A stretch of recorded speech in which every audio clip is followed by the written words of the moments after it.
আমাকে যে বিষয় দেওয়া হয়েছে কোরআন হাদিস থাকতে মাযহাব কেন, এই শিরোনামটাই হলো আহলে হাদিসরা বিভ্রান্তিকর ভাবে তৈরি করেছে। মানে কোরআন হাদিস একদিকে আর মাযহাবকে তারা আরেক দিক করে ফেলেছে।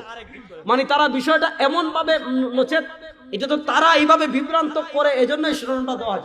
মূলত এই শিরোনামটাই ভুল, যে কোরআন হাদিস থাকতে মাযহাব কেন। বোঝা গেল যে মাযহাব এটা কোরআন হাদিসের বাইরের কিছু। এই যে যারা এই প্রশ্ন করে যে কোরআন হাদিস থাকতে মাযহাব কেন, তারা মাযহাব কি এটা বুঝে নাই। বলেন তারা মাযহাব কি এটা, আর আসতে বলেন তারা মাযহাব কি এটা। তাহলে এখন আমি বুঝাই মাযহাব কি এটা আগে বুঝে ফেলেন। মাযহাব কি এটা বুঝে ফেললে কোরআন হাদিস থাকতে মাযহাব কেন এটা বুঝে ফেলবেন। এখন যদি আমি আমাদের কিতাব থেকে রেফারেন্স দেই, যদি আমি অন্যান্য মাযহাবী ইমামদের কিতাব থেকে রেফারেন্স দেই, অনেকে না মানতে চান, না মানতে চান যে ওনারা তো দেওবন্দি আলেম, হানাফি আলেম, শাফি আলেম, মালিকি আলেম, যাক বাদ দিলাম। আজকে আমি শুধু সৌদি আরবের কিতাব দেখাবো। এই যে দেখেন, এটা হলো ফতোয়া আল-লাজনা আদ-দাইমা। খুব মনোযোগ দিয়ে বুঝেন, এটা হলো ফতোয়া আল-লাজনা আদ-দাইমা। সৌদি আরবের শীর্ষ ফতোয়া বোর্ড যেটা রাইস ছিলেন শেখ বিন বাজ রাহিমাহুল্লাহ। আমাদের দেশের বাংলাদেশের যারা লামাযহাবী আছে, যারা এই প্রশ্নগুলো করে যে কোরআন হাদিস থাকতে মাযহাব মানা লাগবে কেন, তারা দেখবেন বেশ কয়েকজন আলেমের রেফারেন্স দেয়। নাসিরউদ্দিন আলবানী রাহমাতুল্লাহ আলাইহি, মনোযোগ দিয়ে শুনেন, বিন বাজ রাহিমাহুল্লাহ, শেখ সালেহ আল উসাইমিন রাহিমাহুল্লাহ, এই ৩-৪ জন আলেম। এজন্য দেখবেন সারা দুনিয়ার মুহাদ্দিসরা যদি একদিকে থাকেন, আমাদের আরিফ ভাই কথা বলেছেন, আমি জানি না উনি বিষয়ে কিভাবে কোন অ্যাঙ্গেলে কথা বলেছেন, আমি শুধু উনারা আলবানী রাহিমাহুল্লাহকে কতগুলো গুরুত্ব দেয়, কি পরিমাণ গুরুত্ব দেয়, আমি শুধু একটা প্রমাণ দেখাই। আমরা যে ২০ রাকাত তারাবি পড়ি, আমরা যে শাবানের পরে যে রমাদান আসতেছে, রমাদান যে আমরা ২০ রাকাত তারাবি পড়ি, ২০ রাকাত তারাবির ৩টা হাদিস ইমাম বাইহাকি রাহিমাহুল্লাহ সুনানুল কুবরাতে এনেছেন হযরত ইয়াজিদ ইবনে খুসাইবা রাহিমাহুল্লাহ থেকে। দেখেন, আপনি কোরআন হাদিস বুঝতে হবে সালাফের বুঝ অনুযায়ী, আপনি ফাহমান নুসুস বুঝতে হবে, কোরআন সুন্নাহর ব্যাখ্যা নিতে হবে সালাফ থেকে, ফাহমুন নুসুস বুঝতে হবে আপনাকে সালাফের অনুযায়ী করে। এজন্য দেখেন, আপনি ইয়াজিদ ইবনে খুসাইবা রাহিমাহুল্লাহর যে হাদিস ইমাম বাইহাকি রাহিমাহুল্লাহ সুনানুল কুবরাতে এনেছেন, আমাদের পূর্বের সালাফ যারা, দেখেন এই হাদিসকে যদি আপনি ইমাম নববী রাহিমাহুল্লাহর খুলাসাতুল আহকামে যান, ইমাম নববী রাহিমাহুল্লাহ হাদিসকে সহিহ বলেছেন। এরপরে যদি আপনি যান ইমাম ইবনুল মুলাক্কিন রাহিমাহুল্লাহ আল বদরুল মুনির ফি তাখরিজ আহাদিসির রাফিউল কবির, ইমাম ইবনুল মুলাক্কিন রাহিমাহুল্লাহ হাদিসকে সহিহ বলেছেন। আপনি ইমাম ইরাকি রাহিমাহুল্লাহর তারাহুত তাসরিফ দেখেন, ইমাম ইরাকি রাহিমাহুল্লাহ হাদিসকে সহিহ বলেছেন। ইমাম বদরুদ্দিন আইনি রাহিমাহুল্লাহর উমদাতুল কারি দেখেন, ইমাম বদরুদ্দিন আইনি রাহিমাহুল্লাহ হাদিসকে সহিহ বলেছেন। মুল্লা আলী কারি রাহিমাহুল্লাহর মিরকাতুল মাফাতিহ দেখেন, মুল্লা আলী কারি রাহিমাহুল্লাহ হাদিসকে সহিহ বলেছেন। উম্মার সব ইমামগণ এই হাদিসগুলিকে সহিহ বলেছেন। সর্বপ্রথম এই হাদিসকে জয়ীফ বলেছেন আব্দুর রহমান মুবারকপুরি, যিনি পৃথিবী থেকে যাওয়ার 100 বছর হয় নাই, 1352 হিজরিতে ইন্তেকাল করেছেন, 100 বছর এখনো হয় নাই।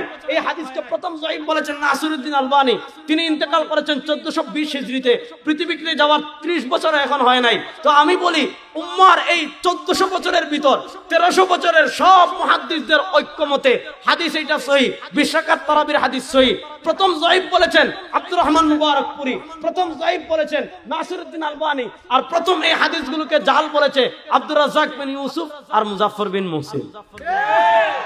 কথা বুঝেন, উম্মার 1400 বছরের সব ইমামগণ সহিহ, আলবানী প্রথম জয়ীফ, আব্দুর রহমান মুবারকপুরি প্রথম জয়ীফ, আর এটাকে প্রথম জাল বলেছেন বাংলাদেশের আব্দুর রাজ্জাক আর মুজাফফর।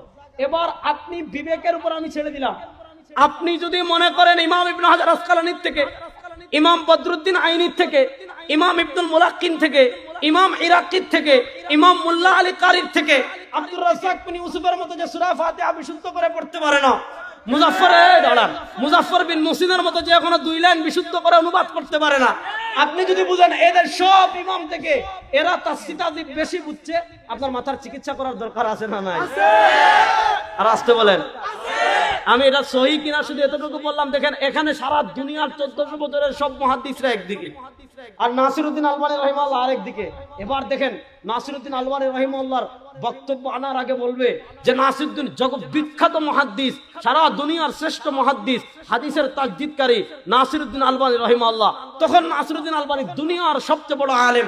আর নাসিরউদ্দিন আলবানী রাহিমাহুল্লাহ যখন লাইলাতুন নিসফি মিন শাবানের হাদিসকে সহিহ বলেন, নাসিরউদ্দিন আলবানী রাহিমাহুল্লাহ যখন সহিহুত তারগীবে, যখন আপনার এই তোমার সিলসিলাতুল আহাদিসের সহিহ লাইলাতুন নিসফি মিন শাবানের হাদিসকে সহিহ বলেন, তখন বলে আলবানি মানি না। আসলে সে কাউরে মানে না, সে মানে শয়তান রে। আসলে সে কাউরে মানে না, সে মানে তার নফসরে। এজন্য কাউসারী রাহিমাহুল্লাহ যে কিতাব লিখেছিলেন লা মাযহাবিয়া কান্তরাতুল্লাহ দীনিয়া, অনেকে মনে করেছিল যে কাউসারী রাহিমাহুল্লাহ বাড়াবাড়ি করেছেন। না, যত দিন যাবে সামনে পরিষ্কার হবে যে আসলে এই লা মাযহাবি যে ফিতনা, এটাকে মানুষকে ইসলাম থেকে বের করে নাস্তিক, মুরতাদ এবং মানুষকে ঈমান বিধ্বংসী আকীদা, মানুষের ঈমান আকীদা নষ্ট করার একটা মিশন। এজন্য আমি ওনাদের আলেমদের, আমি তো বলি যে ওনাদের থেকে আরো ইমাম ইবনে আব্দুল বার মালিক রাহিমাহুল্লাহর কিতাব আছে, খতিবে বাগদাদি রাহিমাহুল্লাহর কিতাব আছে, তো ওনারা তো মাযহাবী ইবনে তাইমিয়া রাহিমাহুল্লাহর থেকে যে আকীদাটা তাদের পক্ষে পড়ে এটা মানে। কিন্তু ইবনে তাইমিয়া রাহিমাহুল্লাহ বলেছেন তারাবি 20 রাকাত, এটা মানে না। ইবনে তাইমিয়া রাহিমাহুল্লাহ বলেছেন লাইলাতুন নিসফি মিন শাবান আছে, এটা মানে না। এটা হলো সুবিধাবাদ জিন্দাবাদ। আমার কথা মনে বেশি কঠিন হয়ে যাচ্ছে না? সুবিধাবাদ জিন্দাবাদ। দেখেন, এটা হলো সৌদি আরবের সর্বোচ্চ ফতোয়া বোর্ড, যেটা ফতোয়া আল-লাজনা আদ-দাইমা, যেটা রাইস ছিলেন শেখ বিন বাজ রাহিমাহুল্লাহ। ওনাদের বক্তব্যটা আমি পড়ে শোনাই। এটা হলো 5 নম্বর খণ্ডের, এই যে এটা হলো ফতোয়া আল-লাজনা আদ-দাইমা, সৌদি আরব থেকে প্রকাশিত হয়েছে 5 নম্বর খণ্ডে। আমি আপনাদেরকে 5 নম্বর খণ্ডে 34 নম্বর পৃষ্ঠা থেকে আমি আপনাদেরকে পড়ে শোনাই। ওই বক্তব্যটা বুঝেন। মাযহাব জিনিসটা কি এইটা আগে বুঝে ফেলেন। মাযহাব জিনিসটা কি ওইটা যদি আমরা বুঝে ফেলি, তাহলে কোরআন সুন্নাহ থাকতে কেন আমাদেরকে মাযহাব মানতে হবে, এটা আমরা পরে বুঝে ফেলবো ইনশাআল্লাহ। বাবজান চলে আইছে, আর বেশিক্ষণ সময় নষ্ট করব না ইনশাআল্লাহ। মনোযোগ দিয়ে শুনেন। এটা হলো ফতোয়া আল-লাজনা আদ-দাইমা, এটা হলো 5 নম্বর খণ্ডের 34 নম্বর পৃষ্ঠা। এবার এই 34 নম্বর পৃষ্ঠার এবারত বুঝার আগে আমি আপনাদেরকে 2টা প্রশ্ন করব, সবাই উত্তর দিবেন। বিশেষ করে সাধারণ যারা আছেন, আম জনসাধারণ যারা আলোচনা শুনছেন, তারা উত্তর দিবেন। আচ্ছা বলেন, আমাদের জন্মগ্রহণ করার পর থেকে নিয়ে আমরা মৃত্যুবরণ করার আগ পর্যন্ত আমাদের টোটাল জীবনে আমরা যত সমস্যার সম্মুখীন হই না কেন, আমাদের টোটাল জীবনে যত মাসআলা আমাদের সামনে আসুক না কেন, এই আমাদের টোটাল জীবনের সব মাসআলার সমাধান ইসলামী শরীয়তে আছে না নাই? কারা কারা বিশ্বাস করেন যে আছে? হাত তুলেন। সব সমস্যার সমাধান ইসলামী শরীয়তে আছে না নাই? আর আসতে বলেন, আছে না নাই? এবার হাত নামান। এবার দ্বিতীয় প্রশ্ন, আমি বলছি আজকে দালিলিক আলোচনা না, সহজ করে বুঝাবো। আপনার ব্যক্তি জীবনে, পারিবারিক জীবনে, সামাজিক জীবনে, সাংসারিক জীবনে, রাজনৈতিক জীবনে, অর্থনৈতিক জীবনে, দাম্পত্য জীবনে, এক কথায় আপনি জন্মগ্রহণ করার পর থেকে নিয়ে মৃত্যুবরণ করার আগ পর্যন্ত আপনি যত সমস্যার সম্মুখীন হবেন, কোনো হুজুরের কাছে যাওয়া লাগবে না, কোনো শায়েখের কাছে যাওয়া লাগবে না, কোনো আল্লামার কাছে যাওয়া লাগবে না, কোনো ফকিহের কাছে যাওয়া লাগবে না, কোনো ইসলামিক স্কলারের কাছে যাওয়া লাগবে না, কোনো মুস্তাহিদ ইমামদের কাছে যাওয়া লাগবে না। যত সমস্যা আসুক না কেন, আল্লাহ আমাকে এত ইলম দিয়েছেন, আল্লাহ আমাকে এত যোগ্যতা দিয়েছেন যে আমি নিজে সব কোরআন সুন্নাহ রিসার্চ করে বের করতে পারবো। এরকম কে কে আছেন? হাত তুলেন। বুঝে হাত তুলেন। যে মাসআলা আসুক না কেন, কারো কাছে যাওয়া লাগবে না, আমি নিজে রিসার্চ করে গবেষণা করে সব বের করতে পারবো। কে কে আছেন? হাত তুলেন। আচ্ছা, পারবেন না কে কে? আমি আর বশিরুল্লাহ সাহেব একসাথে হাত তুললাম যে আমরা দুইজনে পারবো না। নুমান কাসিম সব কই গেছে গা? হাত তুলেন উপরে। দেন, কারেন্ট গেছে গা?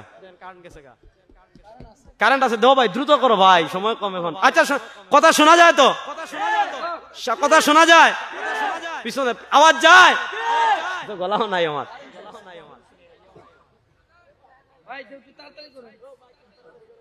ভাই। জব তাকদিরে আমরা একটু জিকির করি, লা ইলাহা ইল্লাল্লাহ, লা ইলাহা ইল্লাল্লাহ, লা ইলাহা ইল্লাল্লাহ। উস্তাদ কি হলো? কারেন্ট তো আছে, লামা দাবি কেটে আছে মনে হয়। কোন দিকে ওই লামা দাবি কেটে আছে? লা ইলাহা ইল্লাল্লাহ।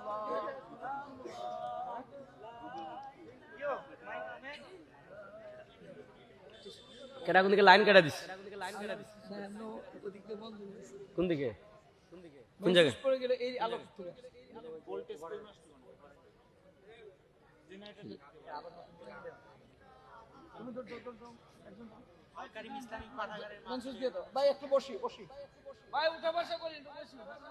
যারা উঠবে বলে লাভ আছে। মাশাআল্লাহ চলে আসবে ভাই, একটু সবর। মাশাআল্লাহ হালকা শোনা যায় তো এখন নাকি? তাহলে এবার বলেন একটু, এই তো বোঝা যাচ্ছে মাশাআল্লাহ।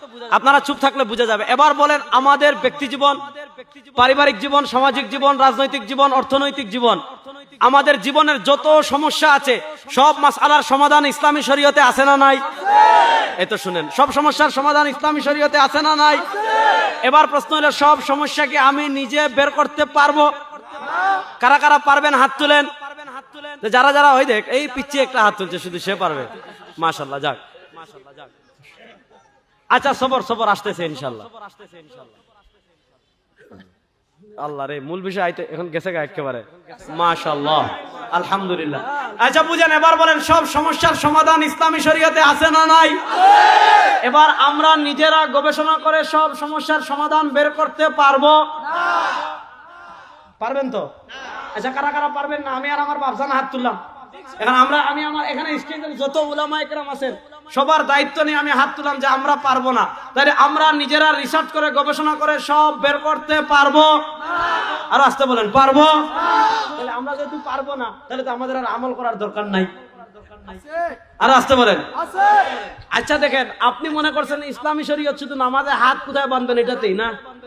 ইসলামে ইকতিসাদ অর্থনীতি নাই, কথা ইসলামে অর্থনীতি নাই, ইসলামের রাষ্ট্রনীতি নাই, ইসলামের সমাজ পরিচালনা নাই, ইসলামের সমাজে কেমন নেতৃত্ব দিবেন এটা নাই। ইসলাম না, ইসলাম শুধু আপনি খানকায় বসে জিকির করবেন, আর আপনি মসজিদে বসে তাসবিহ পড়বেন, আর আপনি খানকায় বসে পারা তাসবিহ জিকির করবেন। সমাজের নেতৃত্ব দিবে ফাসিকরা, সমাজের নেতৃত্ব দিবে ইতররা, সমাজের নেতৃত্ব দিবে বদমাশরা, আর আপনি বসে তাসবিহ পড়বেন। এমন তাসবিহ পড়ার নির্দেশ আল্লাহর নবী আমাদেরকে দেন। ইসলাম যেমন মসজিদে থাকবে, ইসলাম যেমন খানকায় থাকবে, নেতৃত্বে ইসলাম থাকবে, রাষ্ট্র পরিচালনা ইসলাম থাকবে কি থাকবে না? ইসলাম থাকার দরকার আছে না নাই? এবার বলেন, আপনি সব ক্ষেত্রে জীবনের সব মাসালার সমাধান আপনি নিজে গবেষণা করে বের করতে পারবেন? এবার বলেন, দেখেন আপনি আধুনিক অর্থনীতির মাসালা বুঝেন। এই যে বর্তমান বাংলাদেশের অর্থনীতির দুইটা মেরুদণ্ড, বাংলাদেশের অর্থনীতি দাঁড়িয়ে আছে দুই জিনিসের উপর। একটা হলো রেমিটেন্স, আর আরেকটা হলো ওই যে তোমার মানে পোশাক খাতের যে মানে গার্মেন্টস শিল্প। এটা এবার বলেন, আধুনিক রেমিটেন্সের যত মাসআলা আছে, আপনি ব্যাংকে যান, আপনার ছেলে যদি বিদেশ থেকে টাকা পাঠায়, তাহলে আপনাকে ব্যাংকওয়ালা যদি 50,000 টাকা পাঠায়, ব্যাংকওয়ালা আপনাকে 2,000 টাকা বেশি দেয় না? কেন দেয় জানেন? কারণ বিদেশ থেকে টাকা পাঠানোর দুইটা সিস্টেম আছে। একটা সিস্টেম ব্যাংকিং সিস্টেম, যদি ব্যাংকিং সিস্টেমে লেনদেন করে এটার থেকে রাষ্ট্র লাভবান হয়, রাষ্ট্রের রিজার্ভ ফান্ডে আয় হয়। আর যদি ব্যাংকিং সিস্টেমে না করে হুন্ডি সিস্টেমে পাঠায়, এটার থেকে রাষ্ট্র কোনো আর্ন হয় না, রাষ্ট্রের কোনো লাভ হয় না। এজন্য আপনি যাতে রাষ্ট্রীয় বৈধ পদ্ধতিতে রেমিটেন্স টাকাটা পাঠান, এজন্য ব্যাংক রাষ্ট্র আপনাকে একটা 50,000 টাকা দিলে 1 টাকা বেশি দে, 1 লাখ টাকা দিলে 100 টাকা বেশি দে। এবার প্রশ্ন হলো, আমার ছেলে পাঠিয়েছে 50,000, আমাকে দিচ্ছে 52,000, এই 2 লাখ, এই 2,000 টাকা বেশি নেওয়া আমার জন্য জায়েজ আছে কি না? এই মাসালার সমাধান ইসলামী শরীয়তে নাই। হ্যাঁ, এবার কারা কারা গবেষণা করে বের করতে পারবেন? হাত তুলে তো দেখি, বলেন। আচ্ছা, এই যে আপনি এখন বর্তমান বাংলাদেশের অর্থনীতি ব্যাংকিং এর উপর, আপনি ব্যাংকে টাকা রাখছেন, ডিপোজিট করছেন, সেভিং অ্যাকাউন্টে রাখছেন, ব্যাংক থেকে আপনাকে ইন্টারেস্ট দিচ্ছে, ব্যাংকের সাথে আপনি চুক্তি করছেন, মুদারাবা মুশারাকার চুক্তি। এই মুদারাবা মুশারাকার চুক্তিতে কোনো শুভঙ্করের ফাঁকি আছে কিনা? আপনি সেভিং বা ডিপোজিট করে যে টাকাটা রাখছেন, যে ইন্টারেস্ট দিচ্ছে, সেই ইন্টারেস্ট নেওয়া আপনার জন্য হালাল হবে কিনা? সেই ইন্টারেস্ট আপনি নিজে খেতে পারবেন কিনা? না করলে কি করবেন? আধুনিক অর্থনীতি, আধুনিক ব্যাংকিং এর যত মাসআলা আছে, সব মাসআলার সমাধান ইসলামী শরীয়তে আছে না নাই? আর আসতে বলেন, আছে না নাই? প্রশ্ন হলো, এবার এই আধুনিক অর্থনীতির যত মাসআলা কারা কারা নিজেরা গবেষণা করে বের করতে পারবেন? কেউ পারবেন? তাহলে এই সকল মাসআলার সমাধান আপনার জানার টাকা দরকার নাই, এই সকল মাসআলায় আপনার কোরআন সুন্নাহ অনুযায়ী আমল করার দরকার নাই। তো এইটা বুঝলে এটার নামই মাযহাব। দেখেন, এখন আমি এই বক্তব্যটা প্রথম বিন বাজ রাহিমাহুল্লাহ থেকে পড়ে শোনাই, তারপর আমি সালেহ আল উসাইমিন থেকে পড়ে শোনাবো, তারপর সালেহ আল মুনাজ্জিদ থেকে পড়ে শোনাইয়া শেষ করব। দেখেন, সাধারণ মানুষ দুই প্রকারের। বিন বাজ রাহিমাহুল্লাহ ফতোয়া আল-লাজনা আদ-দাইমা 5 নম্বর খণ্ডের 34 নম্বর পৃষ্ঠা, উনি বলেছেন, ইন কানা কাদিরান আলা ইসতিমবাতিল আহকাম বিনাফসিহি মিন আদিল্লাতিহা, যদি কোনো মানুষ এমন হয় যেই মাসআলা সরাসরি কোরআনে পাওয়া যায়, ওই মাসআলার সমাধানের জন্য তো আমার কোথাও যাওয়ার দরকার নাই। যেমন মদ খাওয়া হারাম, এটা বুঝতে হলে আমার কোথাও যাওয়ার দরকার নাই, আল্লাহ নিজে কোরআনে বলে দিয়েছেন। সুদ খাওয়া হারাম, এটা বুঝতে হলে আমার কোথাও যাওয়ার দরকার নাই, আল্লাহ কোরআনে বলে দিয়েছেন। রমাদানুল মুবারকে রোজা রাখা ফরজ, এটা বুঝতে হলে আমার কোথাও যাওয়ার দরকার নাই, আল্লাহ রাব্বুল আলামিন নিজে কোরআনে বলে দিয়েছেন। যেই মাসআলার সুস্পষ্ট সমাধান আমি কোরআনে পেয়ে যাব, কোরআন মানবো। যদি আমি কোরআনে না পাই, ওই মাসআলার সমাধানের জন্য আমি নবী মুহাম্মদুর রাসূলের সুন্নাহে যাব। যদি সুন্নাহে পেয়ে যাই তাহলে আমার আপত্তি করার কোনো কথা নাই। কিন্তু যেই মাসআলা আমি কোরআনেও পাবো না, যেই মাসআলা আমি সুন্নাহে পাবো না, ওই মাসআলায় আমি আমল করব কেমনে? উনি বলেন, যদি ওই মাসআলায় ইন কানা কাদিরান আলা ইসতিনবাতিল আহকামি বিনাফসিহি মিন আদিল্লাতিহা, ওই ব্যক্তি যদি মুজতাহিদ হয়, অর্থাৎ নিজে নিজে কোরআন সুন্নাহ রিসার্চ করে সব মাসআলা বের করার যোগ্যতা যদি তার নিজের থাকে, তাহলে তার উপর ওয়াজিব আলাইহি আইয়াহুদা বিমা যাহারা লাহু, সে কোরআন সুন্নাহ রিসার্চ করে যে সমাধান পেয়ে যাবে, ওই সমাধান অনুযায়ী আমল করবে, তার কারো কাছে যাওয়া লাগবে না। কিন্তু ওয়া ইন কানা গায়রু কাদিরিন আলা ইসতিনবাতিল আহকাম, সে যদি মুজতাহিদ না হয়, সে যদি আমাদের মতো সাধারণ মানুষ হয়, যে কোরআন সুন্নাহর গভীর জ্ঞান রাখে না, কোরআন সুন্নাহ রিসার্চ করে আমল করতে বের করতে পারে না। এবার বলেন, যে কোরআন সুন্নাহ রিসার্চ করে বের করতে পারে না, তার তো আর এই সকল মাসালায় কোরআন সুন্নাহ অনুযায়ী আমল করার দরকার নাই। আর আসতে বলেন, তার ওই সকল মাসালায় কোরআন সুন্নাহ অনুযায়ী আমল করার দরকার আছে না নাই? এখন প্রশ্ন হলো, সে ওই মাসালায় কোরআন সুন্নাহ অনুযায়ী আমল করবে কেমনে? উনি বলেন, কাল্লাদা ইমামান মিন আইম্মাতিল মুসলিমিন আল মুক্তাদা বিহিম, কাল্লাদা ইমামান মিন আইম্মাতিল মুসলিমিন আল মুক্তাদা বিহিম। ওই সকল মাসআলায় সে যেহেতু পারবে না, সে আমল করবে কেমনে? যারা পারে তাদেরকে মাধ্যম বানিয়ে, ওই যে সে পারে না, মুজতাহিদ ইমামরা পারে, এজন্য সে ওই সকল মাসআলায় কাল্লাদা ইমামাম মিন আইম্মাতিল মুসলিমিন আল মুক্তাদা বিহিম, উম্মার অনুসৃত কোন ইমামদের একজনের তাকলিদ করবে। বুঝছেন? উম্মার অনুসৃত ইমামদের একজনের কি করবে? তাকলিদ করবে। ওই যে যারা পারে না, তারা কোরআন সুন্নাহ অনুযায়ী আমল করার জন্য উম্মার অনুসৃত ইমামদের একজনেরকে মানলো, ওই মানাটাকে আরবিতে বলে তাকলিদ। এটা বলেছেন কে? আমি সৌদি আরবের আরেকজন শীর্ষ আলেম শেখ সালেহ আল উসাইমিন রাহিমাহুল্লাহ, যিনিও সৌদি আরবের গ্র্যান্ড মুফতি ছিলেন। তার একটা রিসালা আছে লিকাতুল বাবিল মফতুহা, যেটা সৌদি আরবের আরেকটা জনপ্রিয় ওয়েবসাইট। এই যে দেখেন al-athar.bd, এটার থেকে আমি শেখ সালেহ আল উসাইমিন রাহিমাহুল্লাহ, এটা বিন বাজ রাহিমাহুল্লাহর বক্তব্য শোনালাম। এখান থেকে আমি শেখ সালেহ আল উসাইমিন, সৌদি আরবের ওয়েবসাইট থেকে আমি শেখ সালেহ আল উসাইমিন রাহিমাহুল্লাহর বক্তব্য পড়ে শোনাই। শেখ আলী আল উসাইমিন রাহিমাহুল্লাহ এখানে সুস্পষ্টভাবে বলেছেন, ওয়ালা শাক্কা আন্না মিনান নাসি ফি আহদি সাহাবাতি রাদিয়াল্লাহু তাআলা আনহুম ইলা আহদিনা হাযা মান লা ইস্তাতিউল উসুল ইলা আল হুকমি বিনাফসিহি লিজাহলিহি ওয়া কুসুরিহি। শেখ সালেহ আল উসাইমিন রাহিমাহুল্লাহ বলেন, সাহাবায়ে কেরাম রিদওয়ানুল্লাহি আজমাইনের যুগ থেকে শুরু করে, ওয়ালা শাক্কা, এত কোনো সন্দেহ নাই, আন্না মিনান নাস, কিছু মানুষ এমন আছে, ফি আহদি সাহাবাতি, সাহাবায়ে কেরাম রিদওয়ানুল্লাহি আজমাইনের থেকে যুগ থেকে শুরু করে ইলা আহদিনা হাযা, আমাদের যুগ পর্যন্ত, মান লা ইস্তাতিউল উসুল ইলা আল হুকমি বিনাফসিহি লিজাহলিহি ওয়া কুসুরিহি, যারা কোরআন সুন্নাহর গভীর জ্ঞান না জানা থাকার কারণে নিজেরা কোরআন সুন্নাহ রিসার্চ করে সব মাসালার সমাধান বের করতে পারে, নিজেরা বের করতে পারে। এবার যারা নিজেরা পারে না, তারা আমল করবে কেমনে? উনি বলেন, ওয়াজিফাতু হাযা, তার জন্য আবশ্যক হলো আইয়াসআলা আহলাল ইলমি, সে মুজতাহিদ ইমামদেরকে জিজ্ঞেস করবে, ওয়াসওয়ালা আহলিল ইলমি ইস্তালজিমুল আখয বিমা ক্বালু, ওই যে মুজতাহিদ ইমামদেরকে সে জিজ্ঞাসা করবে, মুজতাহিদ ইমামদের ফতোয়া সে গ্রহণ করবে। এরপরে বলেন, ওয়াল আখয বিমা ক্বালু হুয়া তাকলিদ, ওই যে সে যে পারে না, সে আমল করার জন্য মুজতাহিদ ইমামদেরকে মাধ্যম বানালো, ওই মাধ্যমটাকে আরবিতে বলে তাকলিদ। ওই মাধ্যমটাকে আরবিতে বলে, আর আসতে বলেন, ওই মাধ্যমটাকে আরবিতে বলে, এটা হলো সালেহ আল উসাইমিন রাহিমাহুল্লাহ। এজন্য কোরআন হাদিস থাকতে মাযহাব মানতে হবে কেন? যারা এই প্রশ্ন করে তারা মাযহাব কি এটা বুঝে নাই। ওরে বেটা, ইমামে আযম আবু হানিফা রাহিমাহুল্লাহর বক্তব্য আমি দেখাই। দেখেন, ইমামে আযম আবু হানিফা রাহিমাহুল্লাহ ইজতিহাদে যেতেন কখন? ইমামে আযম রাহিমাহুল্লাহ ইজতিহাদ করতেন কখন? মাযহাবে যাব কখন? যখন কোন মাসালা কোরআনে পেয়ে যাব, নামাজ পড়তে হবে, ওইটা জানতে হলে আমার আবু হানিফার কাছে যেতে হবে না। কোরআনে আছে আকিমুস সালাহ, ওয়াক্ত মতো নামাজ পড়তে হবে, এটা জানার জন্য ইমামে আযম আবু হানিফার কাছে যাওয়া লাগবে না। কেন? ইন্নাস সালাতা কানাত আলাল মুমিনিনা কিতাবাম মাওকুতা, এসেছে কোরআনে। যদি আমি কোরআনে না পাই, যাব নবীর সুন্নায়। যদি কোরআনে পাই, হাদিসে যাওয়া লাগবে না। কোরআনে না পেলে হাদিসে, হাদিসে না পেলে জামাতে সাহাবায়, জামাতে সাহাবায় না পেলে তারপর ইজতিহাদ। এই যে দেখেন, আল খায়রাতুল হিসান ফি মানাকিবিল ইমামিল আযম আবি হানিফাতুন নুমান, এটা লিখেছেন ইমাম ইবনে হাজার হাইতামি রাহিমাহুল্লাহ। এখানে পাবেন এই বক্তব্য আব্দুর রশিদ নোমানী রাহমাতুল্লাহ আলাইহি ইমাম ইবনে মাজাহ ওয়াল ইলম হাদিসে এনেছেন, ইমাম যাহাবী মানাকিবুল ইমামে এনেছেন, ইমাম ইবনে আব্দুল বার মালিক আল ইনতিকাতে এনেছেন। আপনি আগে বুঝেন কুরআন হাদিস থাকতে মাযহাব কেন না, ব্যাপারটা এমন না। আপনি আগে বুঝেন ইজতিহাদে যাওয়া লাগে কখন, মাযহাবের প্রয়োজন হয় কখন। একটা তো আমি বিন বাজ আর উসাইমিনের বক্তব্য দেখালাম। এই যে দেখেন আল খায়রাতুল হিসান ফি মানাকিবিল ইমামিল আযম আবি হানিফাতুন নুমান, ইবনে হাজার হাইতামি রাহিমাহুল্লাহ এখানে দিয়েছেন ফিমা বানা আলাইহি মাযহাবাহু। আসলে ইমাম আযম আবু হানিফার মাযহাব যে বলি, এই মাযহাবের ভিত্তি কি? ফিমা বানা আলাইহি মাযহাবাহু, ইমাম আবু হানিফার মাযহাবের ভিত্তি কি? লম্বা আলোচনা, আমি শুধু মূল কথাটা বলি যে রুইয়া ফাকাদ জা আন আবি হানিফা মিন তুরুকিন কাসীরা, ইমাম আযম আবু হানিফা রাহিমাহুল্লাহ থেকে অনেকগুলো সনদে বর্ণিত হয়েছে। মা মুলাখাসুহু, মূল কথা কি?